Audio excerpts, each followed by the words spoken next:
Informasi pertama, pemirsa, kebakaran lahan di Savana, Bromo, Jawa Timur yang terjadi sejak Senin sore hingga kini belum berhasil dipadamkan. Akses wisata melalui beberapa pintu masuk Bromo ditutup sementara hingga waktu yang tidak ditentukan. Ini tambah banter ya.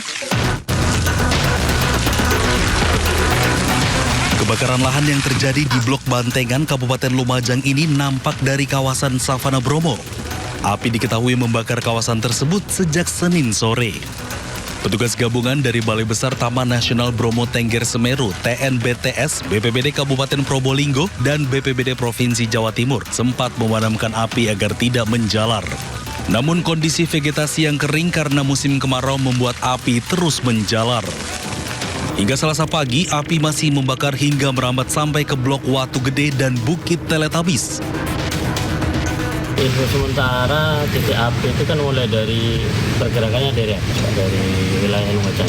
Lumajang ya. Okay. Sekarang bergerak tadi pagi itu sebagian Bukit Teletabis sudah ada titik api juga. Kemungkinan mengalami pergerakan, tapi sebagian masih di wilayah Lumajang. Yang sebagian kecil yang mulai masuk di wilayah Probolinggo. Okay. Imbas kebakaran ini, Balai Besar TNBTS menutup sementara kawasan wisata dari pintu masuk Malang dan Lumajang. Sedangkan dari pintu masuk Cemoro, Lawang, Probolinggo, dan Tosari, Pasuruan masih dibuka. Namun demikian, wisatawan dan warga dilarang mendekati kawasan yang terbakar di area savana. Sementara proses pemadaman api masih terus berlangsung. Dari Probolinggo, Jawa Timur, Hana Purwadi, iNews melaporkan. Pemirsa, kebakaran hutan dan lahan di Palangkaraya, Kalimantan Tengah terus meluas dan sulit dikendalikan.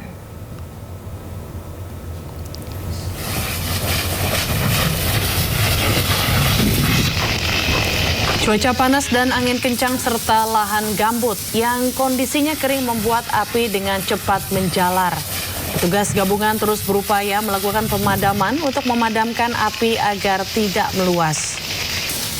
Luasnya kebakaran hingga ratusan hektare serta cuaca panas ekstrim membuat petugas bekerja ekstra keras. Kondisi ini membuat 5 orang petugas dari tim Karhutla Dinas Kehutanan Kalimantan Tengah tumbang dan jatuh sakit mendapatkan penanganan dari petugas medis.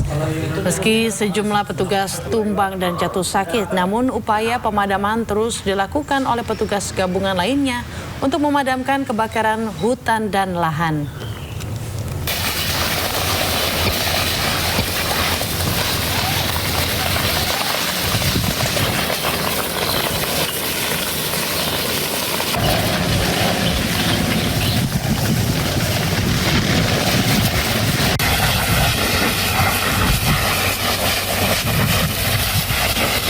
Pemirsa, banjir melanda Padang, Sumatera Barat, menenggelamkan rumah, sekolah, dan bangunan lain.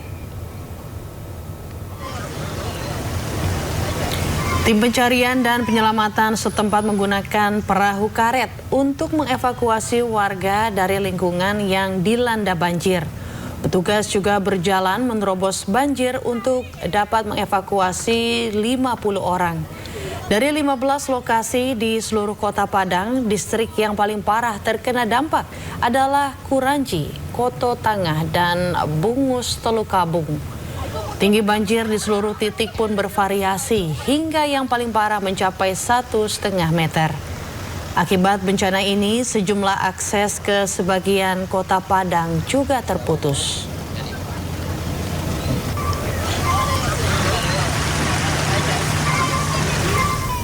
Asik bersuah foto, 4 wisatawan terhempas ombak hingga jatuh di Pantai Semeti, Lombok Tengah, Nusa Tenggara Barat. 1 orang meninggal dunia dan 3 lainnya luka-luka. Dede anu lalu rete piku. Telangan bilain. Jaga lain. Evakuasi seorang wisatawan yang jatuh dari tebing di Pantai Semeti, Desa Mekarsari, Kecamatan Praia Barat, Lombok Tengah berlangsung dramatis. Jangan lali. Warga dan nelayan harus ekstra hati-hati karena terjangan ombak yang datang tiba-tiba. Templung doang dia. Sabar. Wah. Korban wanita bernama Sabira baru bisa dievakuasi setelah jasadnya digiring ke laut jauh dari tebing. Sebelumnya, korban Sabira asal desa Sekotong, Lombok Barat, bersama 3 temannya tengah berwisata di Pantai Semeti. Saat bersuah foto, korban terhempas ombak yang datang tiba-tiba hingga jatuh ke laut. 3 temannya yang berusaha menolong terluka dan syok. Pukul 13.00, unit siaga SAR Mandalika menerima laporan dan selanjutnya tim rescue diberangkatkan menuju lokasi. Pada saat perjalanan, tim rescue menerima informasi dari pelapor bahwa korban telah berhasil ditemukan dan selanjutnya dievakuasi ke klinik Selong Medical Service Selong Blanang, Lombok Tengah. Jasad korban dan 3 korban luka kemudian dibawa ke klinik sebelum diserahkan ke pihak keluarga. Tim SAR mengimbau masyarakat dan wisatawan agar berhati-hati saat beraktivitas di kawasan tebing pantai, terutama saat berfoto guna menghindari kejadian serupa terulang. Dari Lombok Tengah, Nusa Tenggara Barat, Emma Widiawati, iNews melaporkan. Pemirsa, seorang warga Tulungagung menjadi salah satu korban meninggal dunia dalam tragedi kebakaran kapal motor penumpang Mutiara Sentosa II di perairan utara Pulau Madura. Korban merupakan sopir truk ekspedisi yang sedang mengantarkan muatan menuju Makassar.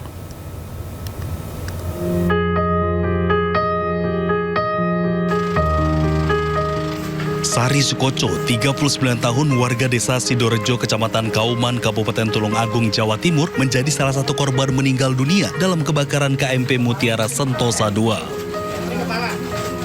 Jenazah korban tiba di rumah duka di Kecamatan Tulungagung pada Senin malam. Saat kejadian, korban sedang menjalankan pekerjaannya sebagai sopir truk ekspedisi menuju Makassar. Korban berangkat bersama rekannya Bambang Susilo, warga desa Sobontoro, Tulungagung. Saat kebakaran semakin membesar, ia mengajak korban untuk melompat ke laut, tetapi korban hanya mengangguk sambil tersenyum. Menurut Bambang yang telah 8 tahun bekerja bersama, korban dikenal sebagai sosok yang tenang dalam bekerja. Ia juga mengungkapkan bahwa almarhum sempat bercerita memiliki rencana menikah pada tahun 2026 ini. Lompat ke air, saya duluan, beliaunya saya ajak, cuma mengganggu aja. Saya bilangin, Mas ayo nanti aja. Terus saya inisiatif, Mas saya turun duluan. Beliaunya cuma senyum sambil mengangguk, terus saya lompat itu, Bang. Itu sudah pakai pelampung atau? Semuanya sudah pakai pelampung.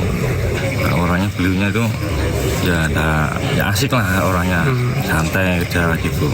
Sempat ngobrol mau menikah loh? Iya, kita katanya bulan tahun-tahun inilah gitu. Setelah disemayamkan di rumah duka selama sekitar 30 menit, jenazah korban dibawa ke tempat pemakaman umum Desa Sidorejo untuk dikebumikan. Dari Tulungagung, Jawa Timur, Anang Agus Faisal, iNews melaporkan. Pemirsa, Basarnas resmi menutup operasi pencarian dan pertolongan khusus korban kebakaran KMP Mutiara Sentosa II. Basarnas memastikan seluruh penumpang dan awak yang berada di KMP Mutiara Sentosa II saat terbakar di perairan Sumeneb telah berhasil dievakuasi.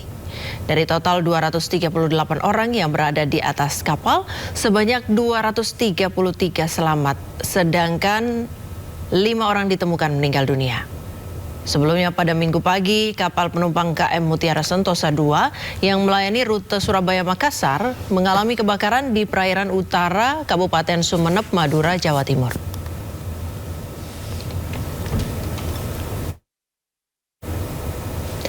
Pemirsa, faktor keselamatan menjadi sangat penting dalam sebuah peristiwa kebakaran kapal.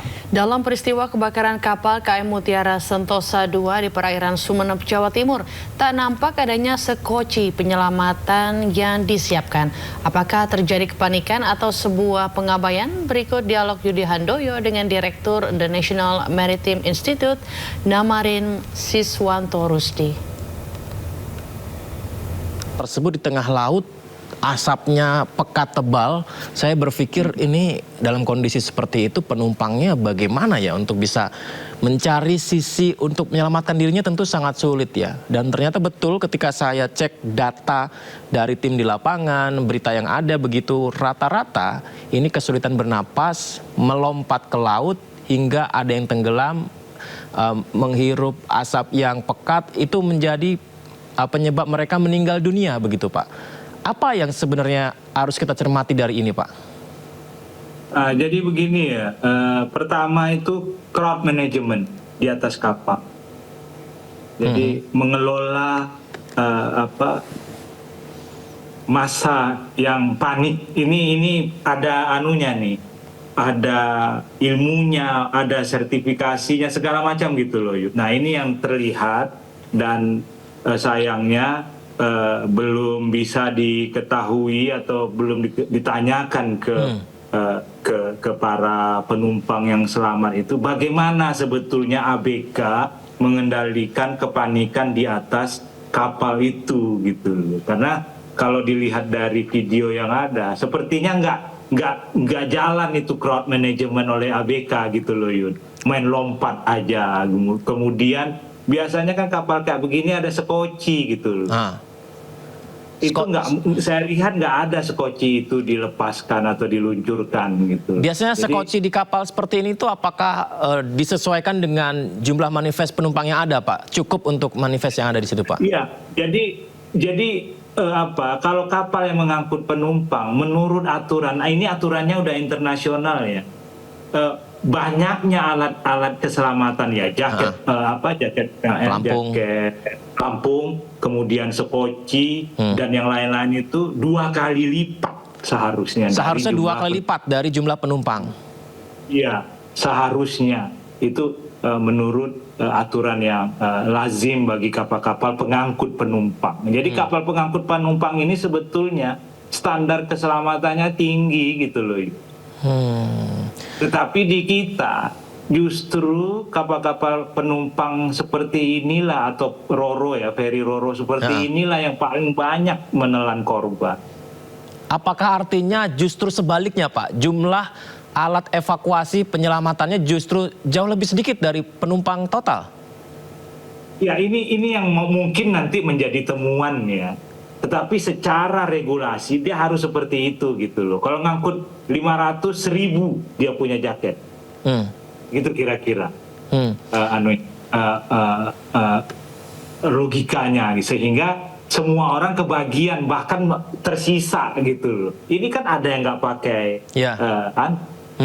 jangan-jangan nggak ada di atas kapal.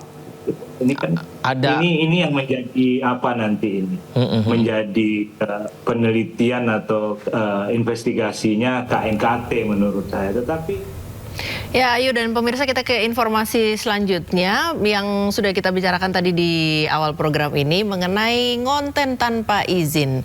Menteri Komunikasi dan Digital Menkomdigi Mutia Hafid merespon terkait konten kreator yang merekam seseorang tanpa izin menggunakan kacamata pintar. Ya, selain itu Komdigi juga soroti aplikasi yang menayangkan live streaming influencer Big Mo menampilkan promosi produk rokok elektronik melibatkan anak-anak. Tentang kasus vape yang ada di YouTube, ini kita sampaikan bahwa per kemarin kita sudah melayangkan surat peringatan kepada platform YouTube yang telah dengan nyata dan jelas tidak hanya melanggar aturan yang ada oleh negara di Indonesia, tapi juga melanggar community guidelines-nya mereka sendiri. Topik berikutnya adalah perekaman tanpa izin terhadap seorang perempuan. Ini juga kita mendapat banyak masukan, dan pada prinsipnya adalah kita perlu sekali mengingatkan bahwa ini pelanggaran terhadap Undang-Undang PDP yang pertama, dan yang kedua adalah pelanggaran terhadap etika. Jadi tidak boleh ada orang yang merekam tanpa izin, meskipun di ranah publik. Jadi sekali lagi penegakan hukumnya dari teman-teman kepolisian, dari kami adalah untuk mengingatkan bahwa di situ ada pelanggaran terhadap PDP, di situ ada juga pelanggaran terhadap etika, dan tentu dalam kerangka menjaga tidak hanya perempuan ya, tapi khususnya perempuan dan anak-anak dari kegiatan-kegiatan perekaman tanpa izin ini harus kita stop dan kita lakukan tindakan. Ya, sebelumnya pemirsa, rekam wajah seorang wanita tanpa izin menggunakan kacamata yang memiliki fitur video. Seorang konten kreator dihujat oleh netizen.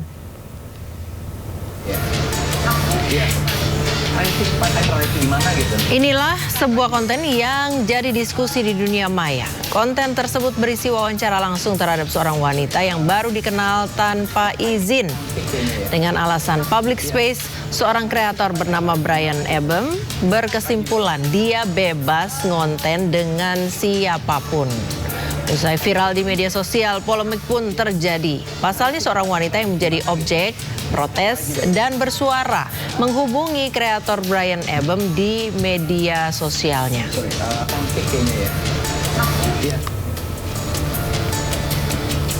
Wanita tersebut protes dan meminta kreator untuk men-take down videonya karena mengupload video tanpa seizinnya. Alasannya karena video diupload tanpa persetujuan awal, tidak dijelaskan konten yang dibuat tentang apa, bagaimana, dan tidak diberitahu juga bahwa video tersebut direkam dengan kamera tersembunyi fitur kacamata. Akan tetapi permintaan wanita tersebut justru dijawab dengan permintaan sang kreator yang dianggap tidak masuk akal. Sang kreator menjawab, kalau mau take down boleh saja, tapi ada biaya kos yang perlu di-pay atas biaya produksi videonya. Setelah videonya viral di media sosial, konten kreator Brian Ebem yang mengunggah percakapan dengan wanita yang baru dikenalnya menggunakan kamera tersembunyi di kacamata. Akhirnya meminta maaf ke publik. Ini sedang ramai terjadinya kegaduhan. Sebelumnya saya ingin minta maaf atas semua kesalahan yang timbul dari kelakuan saya.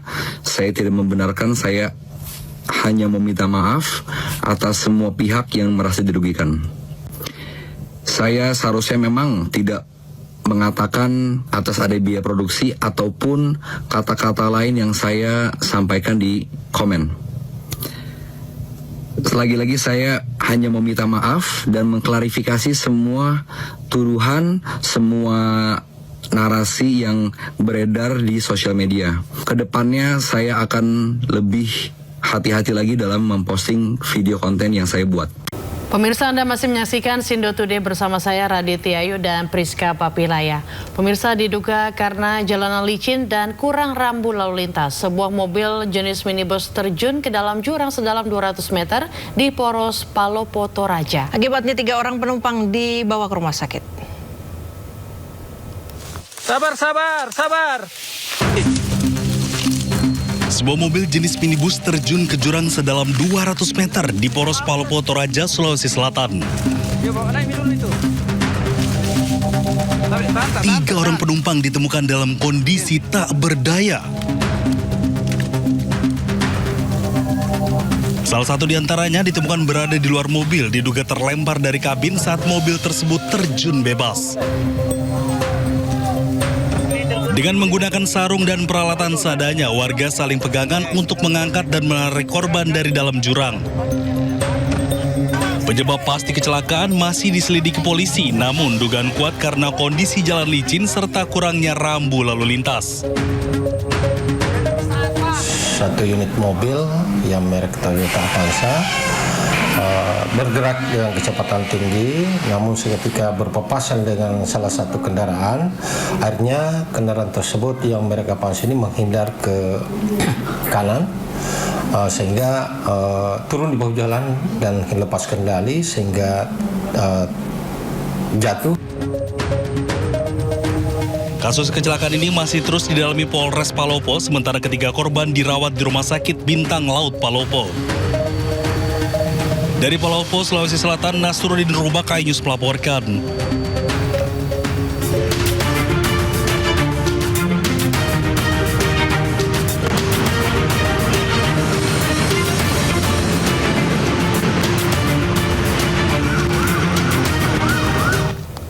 Ya pemirsa, saatnya kali ini kita simak pantauan arus lalu lintas dan kami telah terhubung dengan Brigadir Treslinda dari NTMC Polri yang kini berada di kawasan Simpang Fatmawati, Jakarta Selatan. Selamat pagi Brigadir Treslinda, bagaimana pantauan arus lalu lintas dari tempat Anda melaporkan pagi hari ini? Ya baik, terima kasih Ayu dan juga Priska di studio. Dan pemirsa, kami akan menunjukkan secara real time kondisi arus lalu lintas terkini dari kawasan Fatmawati dibantu juru kamera Fajrin. Dan memang untuk saat ini aktivitas masyarakat pada pagi hari ini untuk arus lalu lintas dari arah Radio Dalam yang akan mengarah ke arah Lebak Bulus saat ini dalam keadaan ramai cenderung tersendat, di mana kalau kita melihat memang perlambatan kecepatan kendaraan cukup signifikan pada pertemuan arus kendaraan, di mana ada perubahan lajur dari 3 lajur menjadi 2 lajur untuk kendaraan yang akan mengarah ke Lebak Bulus ini, sehingga mengalami perlambatan pada stasiun Fatmawati. Kami harapkan Anda tetap menjaga batas kecepatan, kemudian jaga jarak aman kendaraan Anda, kemudian arus lalu lintas dari arah Lebak Bulus yang akan mengarah ke Cilandak, Ragunan, dan sekitarnya saat ini juga dalam keadaan ramai cenderung tersendat pada antrian traffic light. Hal yang sama dengan kendaraan dari arah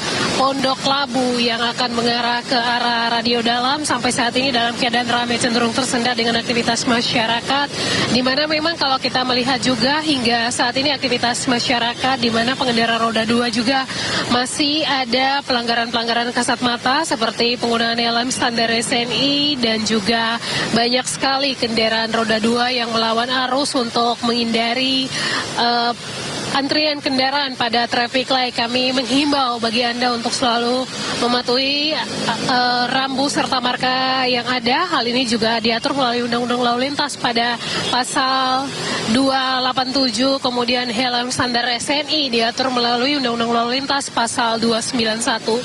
Untuk arus lalu lintas yang akan mengarah ke arah Fatmawati dari arah Ragunan, Cilandak saat ini juga cukup ramai cenderung tersendat, di mana kecepatan kendaraannya dapat dipacu dengan kecepatan 20 sampai dengan 25 km per jam pada antrian traffic light.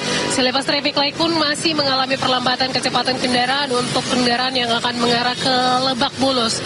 Besar harapan kami Anda tetap mematuhi batas kecepatan serta berhati-hati dalam berkendara sehingga menghindari terjadinya kecelakaan lalu lintas. Kami juga menginformasikan GTR SMS Korlantas Polri dalam kurun waktu 1x24 jam terjadi 315 kasus laka lantas dengan rincian 17 meninggal dunia, 45 orang luka berat, serta 389 orang luka ringan. Dari data tersebut, 32% terjadi karena kecerobohan pengemudi. Tentunya ini juga menjadi catatan bagi para pengguna jalan. Kami sampaikan kembali lagi bahwa setiap nyawa berharga di jalan raya. Untuk itu, mari sama-sama tertib berlalu lintas di jalan.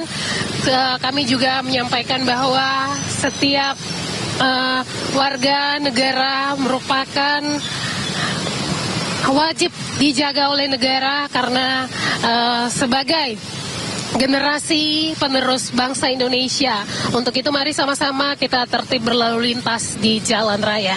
Demikian Brigadir Treslinda melaporkan, Ayu dan juga Priska, kembali ke Anda di studio, silakan.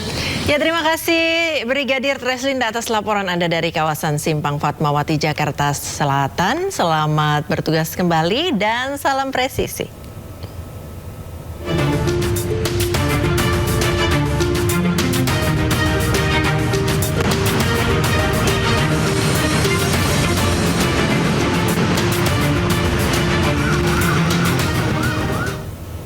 Ketua Komisi 3 DPR Habibur Rahman menegaskan tidak ada surat presiden atau surpres terkait dengan pergantian Kapolri. Ia mengatakan bahwa isu surpres terkait pergantian Kapolri tidaklah benar. Assalamualaikum warahmatullahi wabarakatuh. Saya Habibur Rahman, Ketua Komisi 3 DPR RI, menyampaikan klarifikasi bahwa tidak benar kalau dikatakan ada surat presiden kepada DPR RI yang berisi tentang pergantian Kapolri. Kami menghimbau kepada masyarakat agar jangan terpengaruh dengan isu-isu yang tidak benar dan tidak ada dasarnya. Kami benar-benar telah mengecek kepada pimpinan DPR, ya, yang juga pimpinan DPR sudah mengecek kepada pihak terkait di istana bahwa memang tidak ada pengiriman surat presiden terkait pergantian Kapolri tersebut. Jadi saya pikir ya spekulasi terkait hal surprise tersebut baiknya disudahi. Terima kasih. Wassalamualaikum. Pemirsa, kursi Tribrata 1 mendadak memanas di tengah simpang siur kepastian pengiriman surprise ke DPR. Bursa calon pengganti Kapolri kini mulai berhembus kencang di ruang publik, termasuk mencuatnya nama Kabahar Kapolri Komjen Pol Karyoto yang disebut-sebut telah masuk dalam radar bursa suksesi. Ya, pagi ini kita akan mengulasnya bersama mantan Hakim Agung ad hoc Bapak Dwi Cahyo. Selamat pagi Pak Dwi. Selamat pagi Pak Dwi. Selamat pagi. Ya. Selamat pagi penonton Sindo News. Terima kasih Bapak sudah bergabung dalam dialog pagi hari ini. Pak Dwi, ini kalangan wartawan menerima informasi yang kencang begitu Pak, bahwa Kapolri akan diganti begitu. Kemudian kami mencoba mengkonfirmasi kepada Bapisus, Kepala Badan Pengendalian Pembangunan dan Investigasi Khusus. Ini jawabannya begini Pak, tunggu tanggal waktunya begitu. Boleh direspon Pak terkait isu ini Pak? Bapak sudah dengarkah? Kalau menyangkut isu memang saya sudah dengar. Saya sudah baca juga dari beberapa media, ya, baik di media online ya maupun di surat kabar. Jadi kepastian itu memang tinggal menunggu apakah Pak Prabowo akan segera mengganti dalam waktu dekat ini. Tentu tergantung beliau nanti apakah dalam waktu dekat ini segera akan diganti. Pasti sebelum penggantian biasanya Pak Presiden itu akan mengkonsultasikan dengan DPR. Ya seperti yang sudah seperti itu. Nah, kita tinggal lihat aja nanti menunggu apakah ini sudah dilakukan. Tapi saya dengar ini memang kuat sekali dari lingkaran Pak Presiden ya. Itu ada salah satu yang sudah berbicara dengan Pak Presiden untuk segera mengganti Kapolri dari orang-orang dekat Pak Presiden. Dan saya mendapat informasi itu, cuma nggak perlu saya sebutkan namanya, nggak enak nanti ya. Ya, Pak, kami coba konfirmasi juga ke DPR. Kemarin itu informasi terakhir belum ada surprise begitu, Pak. Tapi terkait dengan apakah jadi, apakah sekarang, apakah beberapa waktu lagi, bagaimana sih Pak penggantian Kapolri yang ideal? Idealnya? Ya, jadi gini loh. Kalau kita melihat sekarang ini kan sangat tinggi polemiknya tentang seorang Kapolri dan sekaligus menyangkut masalah jabatannya.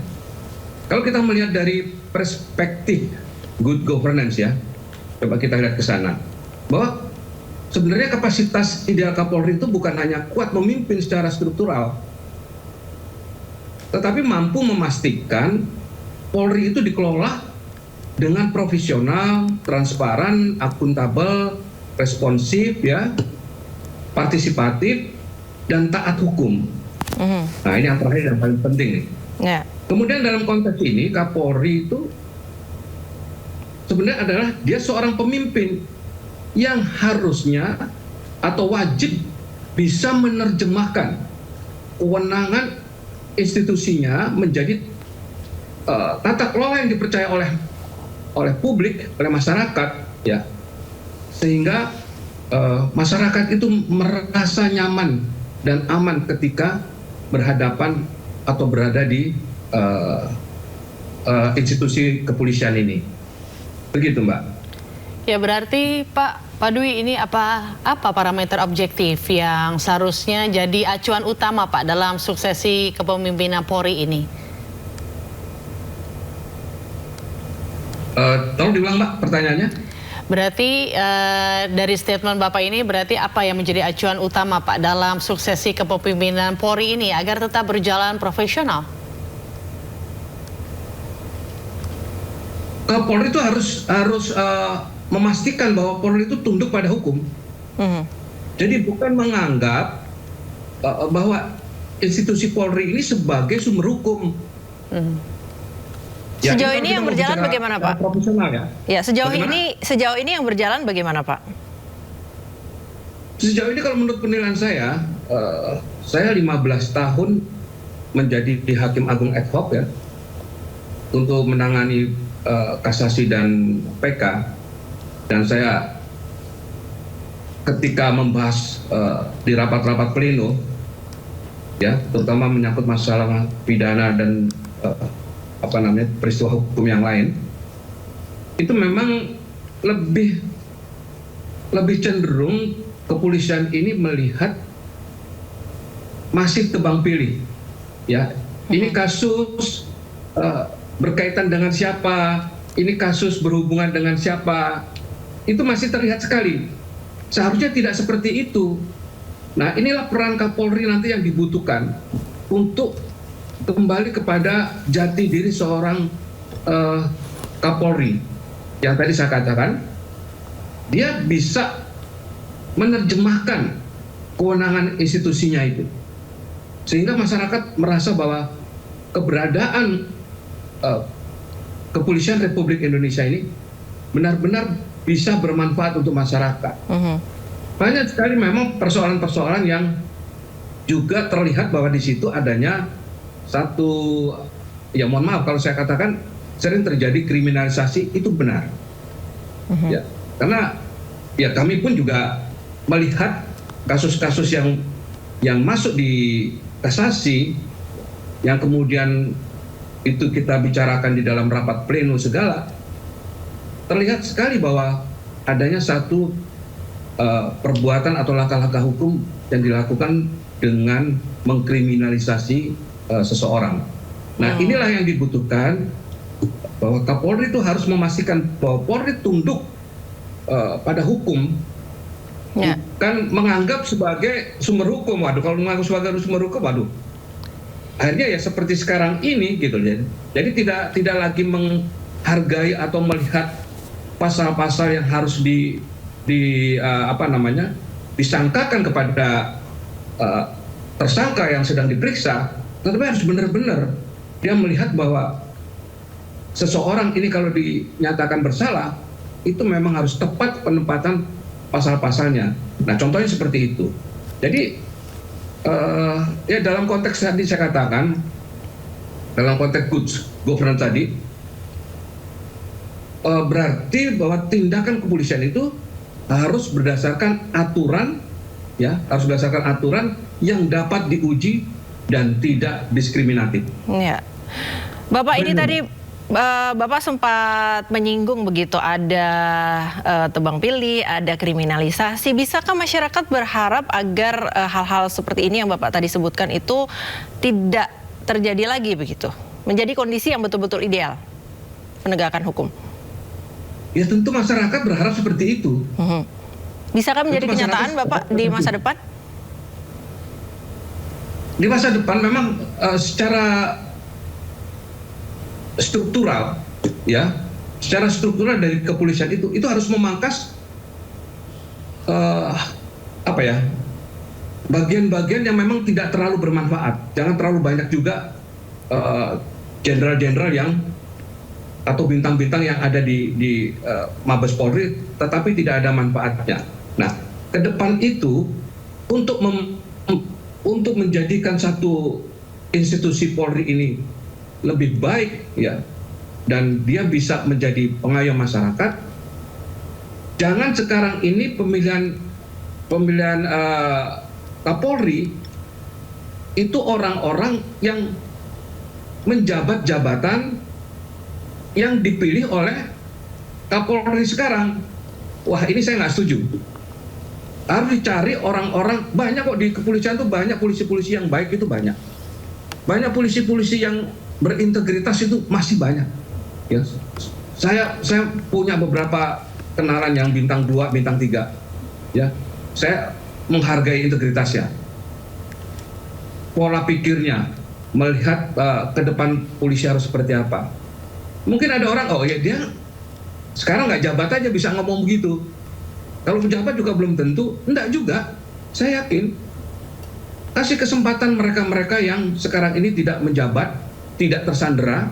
Ya, kalau sekarang ini yang menjabat adalah orang-orang yang tersandera, baik secara hukum maupun secara kepentingan, maka Kapolri tidak akan bisa menyelesaikan tugas-tugasnya, membenahi institusinya secara baik.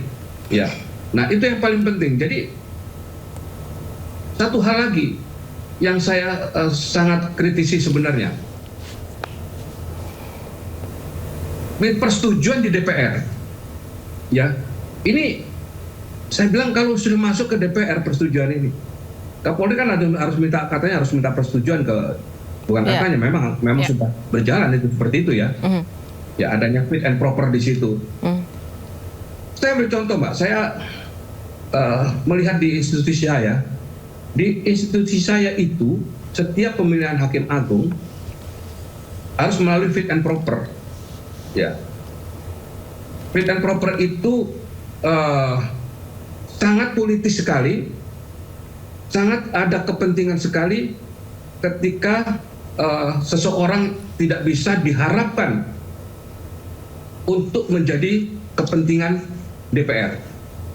Begitu juga tentunya di Kapolri. Seorang Kapolri nanti kalau dinyatakan oleh mereka, ya, dinilai oleh mereka, dirasakan oleh mereka, ternyata ini tidak akan bisa ya untuk didekati oleh mereka, terutama dari Komisi 3, dan kemudian juga ada hal-hal yang mereka anggap ini sangat membahayakan kami juga. Ya, kita tahu siapa-siapa aja yang ada di DPR itu. Saya pernah ngomong keras, Mbak, ada di satu podcast ya tentang DPR ini. Saya keras ngomong. Cuma kalau di sini saya ngomong keras nggak enak juga kan. Tapi pengen keluar juga sebenarnya. Masih pagi, Pak. Ya, masih pagi makanya. Jadi ini waduh, saya nggak setuju ya. Seperti kita lihat, Mbak, satu contoh saja. Ada satu hakim yang ikut pencalonan untuk hakim agung. Dia salah satu hakim yang memvonis hukuman mati terhadap Freddy Sambo. Begitu dia ikut tes untuk calon hakim agung, pemilihan suara di Komisi 3, dia tidak mendapat satu suara pun, Mbak. Tidak mendapat satu suara pun juga. Apa, Pak, yang terjadi itu, Pak? Kalau Bapak melihat apa sebenarnya yang terjadi sampai nggak dapat suara sama sekali? Apakah memang kurang populer atau apa faktornya? Faktornya kalau saya melihat di sini adalah yang tadi saya sampaikan. Di Komisi 3 itu masih melihat ini bisa diajak cinceng nggak? Ini bisa diajak main mata nggak? Ini bisa dideketin nggak? Ini bisa membackup kepentingan saya nggak? Kalau di Komisi 3 masih melihat seperti ini, tidak akan mendapatkan orang-orang baik, Pak. Kalau saya memelihara orang baik, berarti dia akan berhadapan dengan saya. Saya pelihara aja orang jahat. Sama-sama jahat.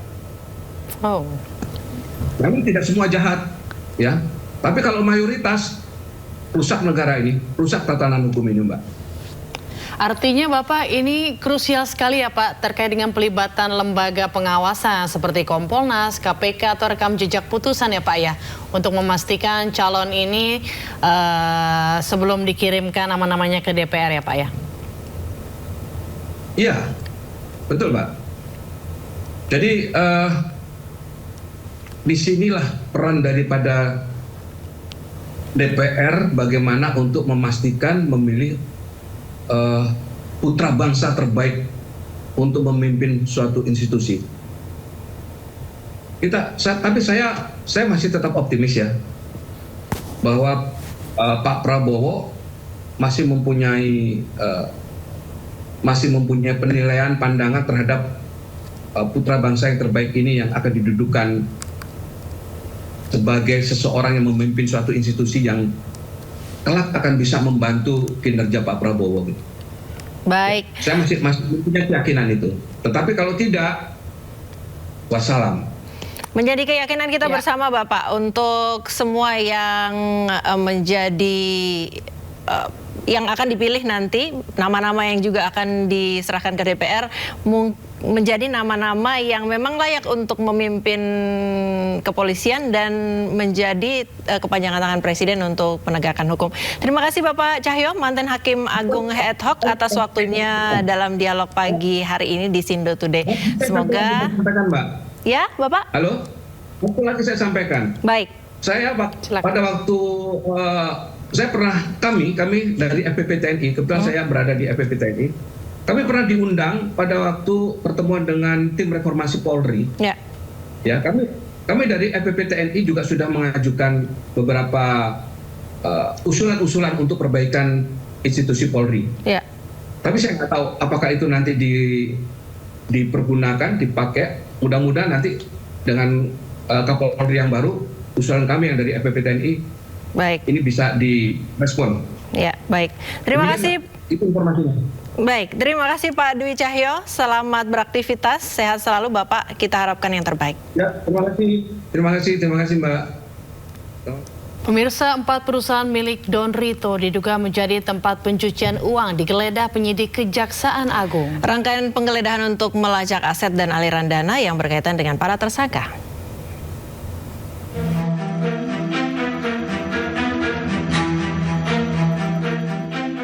Setelah pekan lalu penyidik Kejaksaan Agung menggeledah rumah pribadi ex-Jampitsus tersangka dugaan pencucian uang Febri Adriansyah, Senin 3 Agustus tim 9 Kejaksaan Agung menggeledah sejumlah titik di Jakarta Selatan dan Depok.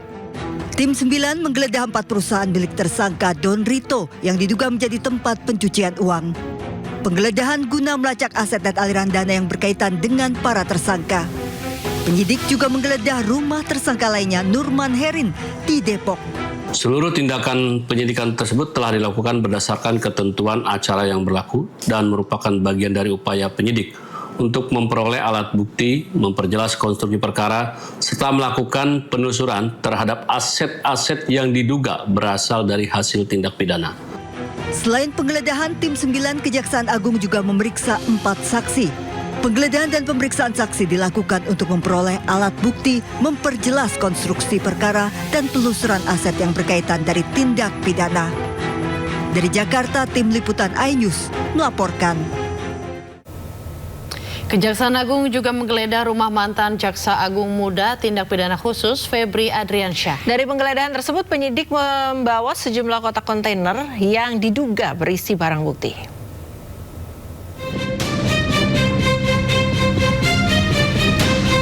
Penggeledahan dilakukan di rumah mantan Jampitsus Febri Adriansyah di kawasan Jakarta Selatan. Proses penggeledahan berlangsung selama 3 jam, mulai pukul 18.30 hingga 21.30 waktu Indonesia Barat. Dari lokasi, penyidik menyita dokumen-dokumen yang diduga berkaitan dengan dugaan tindak pidana pencucian uang. Menurut Kepala Pusat Penerangan Hukum Kejaksaan Agung Anang Supriyatna, dokumen yang disita akan diajukan penetapan penyitaan ke Pengadilan Tipikor sebelum dianalisis untuk memperkuat alat bukti dalam penyidikan. Pada hari Jumat 31 Juli 2026, tim penyidik telah melaksanakan tindakan penggeledahan di salah satu rumah milik saudara Epa di daerah Radio Dalam. Berdasarkan surat perintah penyidikan yang telah diterbitkan dalam perkara dugaan tindak pidana pencucian uang atau PPU, dari hasil penggeledahan tersebut, penyidik melakukan penyitaan terhadap sejumlah dokumen yang diduga memiliki keterkaitan dengan perkara yang sedang disidik. Selanjutnya, sesuai dengan ketentuan hukum acara, penyidik akan melanjutkan permohonan persetujuan penyitaan kepada Pengadilan Tindak Pidana Korupsi. Dokumen-dokumen tersebut nantinya akan dianalisis dan digunakan sebagai alat bukti guna memperkuat pembuktian serta konstruksi perkara yang sedang ditangani. Kasus ini merupakan pengembangan dari penyidikan dugaan TPPU yang menjerat Febri Adriansyah. Sebelumnya, Febri telah ditetapkan sebagai tersangka dan ditahan di rutan KPK. Tim Liputan iNews melaporkan. Jaksa Agung Burhanuddin memberhentikan sementara tersangka pencucian uang Febri Adriansyah sebagai jaksa. Pemberhentian berlaku hingga kasus hukum yang menjerat Febri berkekuatan hukum tetap.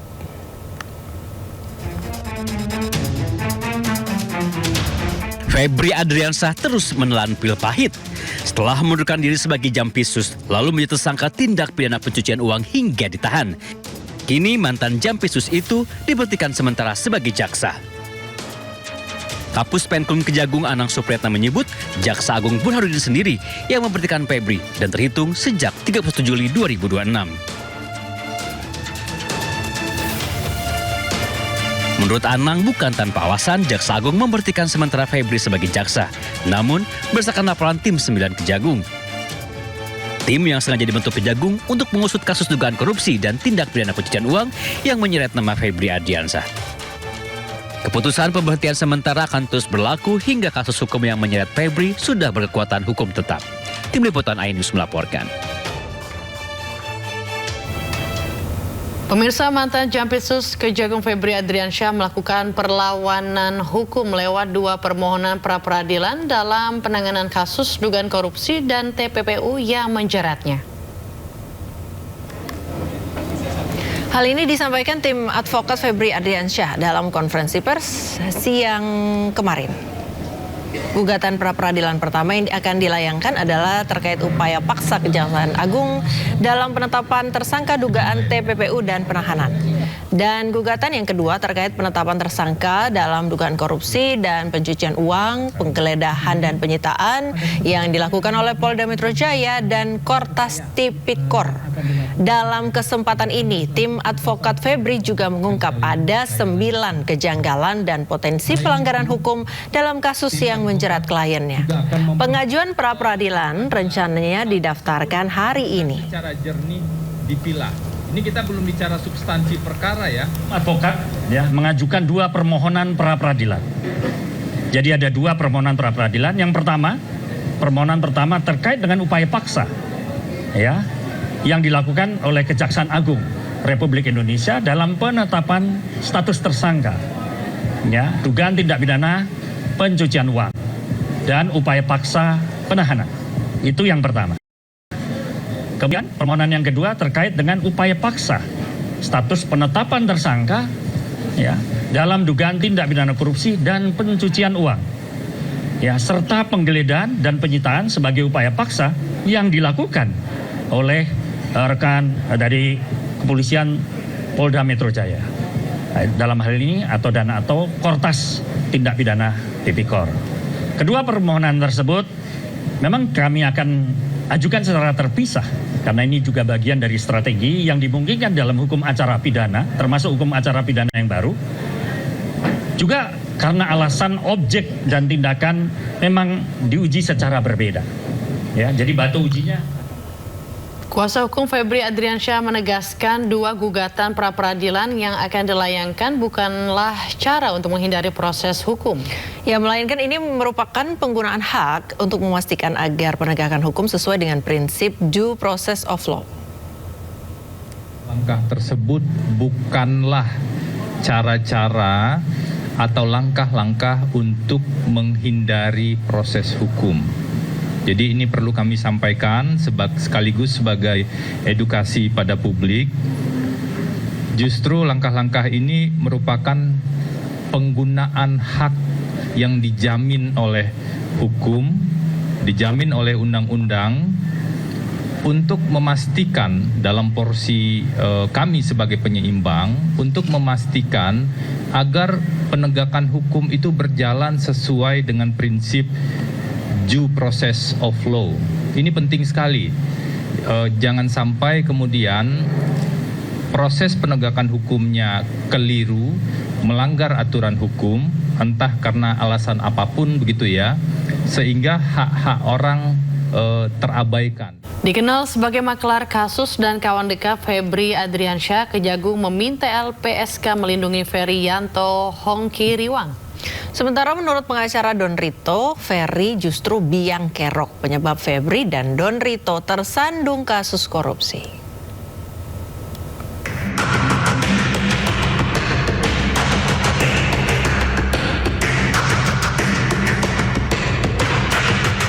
Nama Ferryanto Hongki Riwang atau Ferry Boboho seketika mencuat dalam pusaran kasus Febri Ardiansyah. Ferry disebut sebagai saksi yang memiliki banyak informasi penting terkait kasus pencucian uang yang menjerat mantan Jampitsus itu. Tak heran jika tim 9 Kejagung menitipkan Ferry Boboho ke LPSK atau Lembaga Perlindungan Saksi dan Korban. Nah, untuk diketahui untuk Ferry, untuk kepentingan penyidikan, kita berencana akan menitipkan kepada LPSK. Kami masih mendalami dan sementara untuk kepentingan penyidikan sebagai saksi dan untuk keamanan yang bersangkutan. Ferry Boboho disebut sebagai pemilik kafe The Clans, tempat ditemukannya brankas berisi 60 miliar rupiah. Ia juga dikenal sebagai orang dekat Febri Adriansyah dan Don Rito. Ferry bahkan disebut sebagai maklar kasus untuk banyak kasus yang ditangani oleh Febri Adriansyah.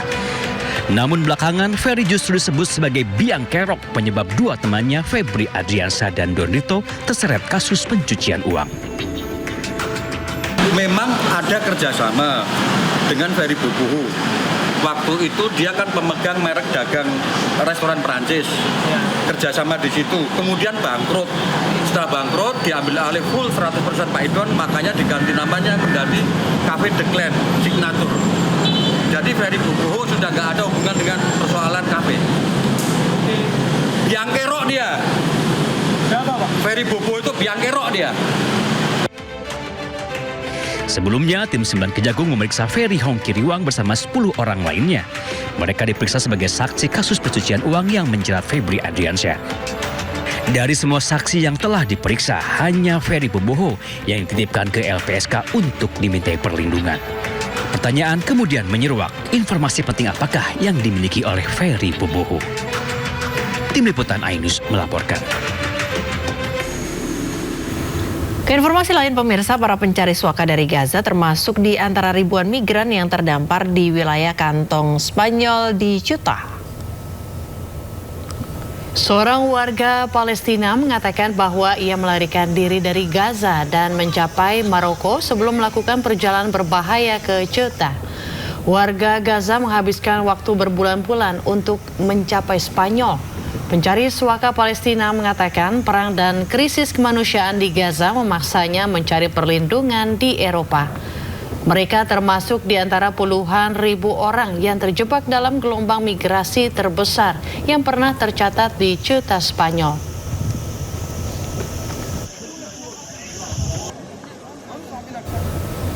Sementara itu pemirsa, pemerintah Spanyol terus menangkap dan mendeportasi para migran yang menyeberangi perbatasan Ceuta. Sementara Spanyol menangkap sekelompok migran yang masuk secara ilegal ke Ceuta ke dalam bus di pantai El Trampolan di Ceuta pada hari Minggu.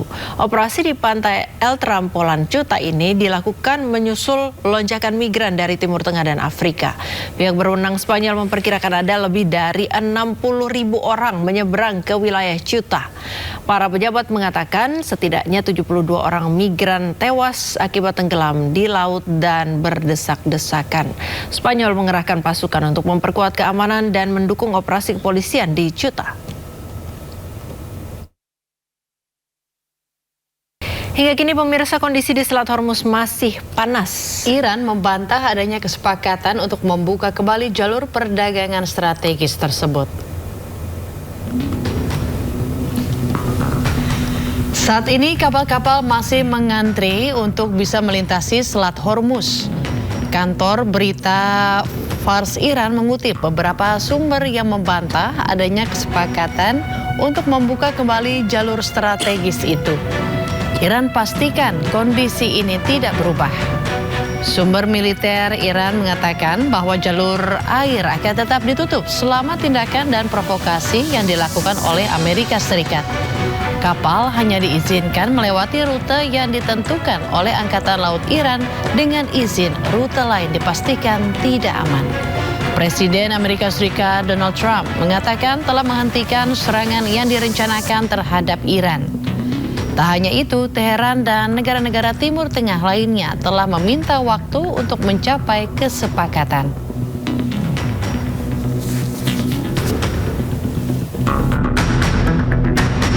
Komando pasukan Amerika Serikat merilis rekaman terkait penegakan blokade di Selat Hormuz. Blokade diberlakukan seiring dengan meningkatnya ketegangan di Selat Hormuz.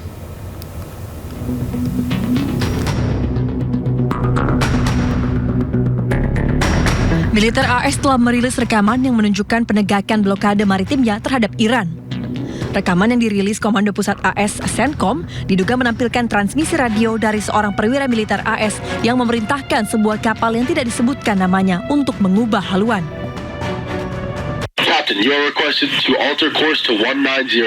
If you do not comply, we will compel compliance with force.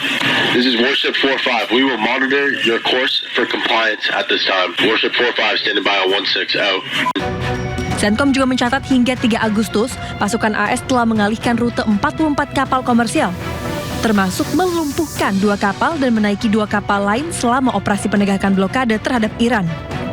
Blokade diberlakukan setelah Amerika Serikat melancarkan serangan terhadap target-target Iran, termasuk fasilitas nuklir pada bulan Juni menyusul kegagalan negosiasi tidak langsung antara Washington dan Teheran. Sejak itu, pasukan Angkatan Laut Amerika Serikat telah meningkatkan patroli di Teluk dan perairan sekitarnya.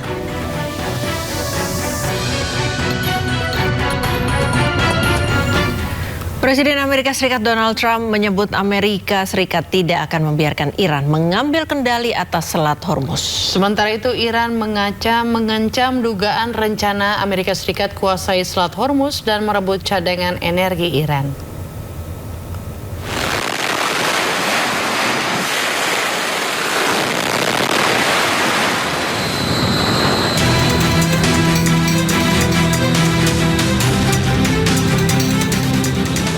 Usai tanda tangan nota kesepahaman damai bulan Juni lalu, konflik antara Amerika Serikat dan Iran kembali memanas.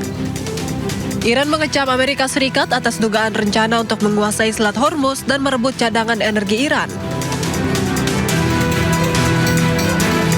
Penasihat militer pemimpin tertinggi Iran, Mohsen Rezai, memperingatkan bahwa setiap pengerahan militer AS di jalur perairan Selat Hormuz akan diserang Iran. الان آتش بحثی وجود نداره ولی حملات ما معنا داره مثلا کوریدور دوم رو به هیچ وجه ما اجازه نمیدیم در تنگه هرمز کوریدور دوم باز بشه حتی اگر ناو هم بیارن ناوشو میزنیم اگر نیروی نظامی هم بیارن میزنیم فعلا ما کشتی‌ها رو تهدید میکنیم که نرن خب خوشبختانه خیلی از کشتی‌ها تهدیدات ما رو گوش میکنن برمیگردن ما درگیر نمیشیم ولی بعضی‌ها که معلومه کاملا آمریکایی‌ها بهشون فشار میارن اونا میان خب یه آسیبی بهشون وارد میشه خب خودشون برمیگردن. Sebelumnya, Presiden Amerika Serikat Donald Trump menyebut bahwa AS tidak akan membiarkan Iran mengambil kendali atas Selat Hormuz. Pemirsa, Kedutaan Besar Iran menegaskan negaranya tidak pernah memiliki dan mengembangkan senjata nuklir. Hal ini menanggapi pernyataan Presiden Prabowo Subianto sebelumnya yang menyebut Iran memiliki senjata nuklir. Dalam keterangan di akun media sosialnya, Kedubes Iran menegaskan Iran tidak pernah mengejar kepemilikan senjata nuklir dan tidak akan pernah melakukannya. Pasalnya, Iran memiliki 3 patokan pengembangan nuklir, yakni fatwa pemimpin Iran mengharamkan senjata nuklir. Senjata pemusnah massal tidak pernah memiliki tempat dalam doktrin pertahanan Iran, dan teknologi nuklir dimanfaatkan bagi kepentingan energi, kesehatan, dan penelitian. Dijalankan berada di pengawasan Badan Energi Atom Internasional.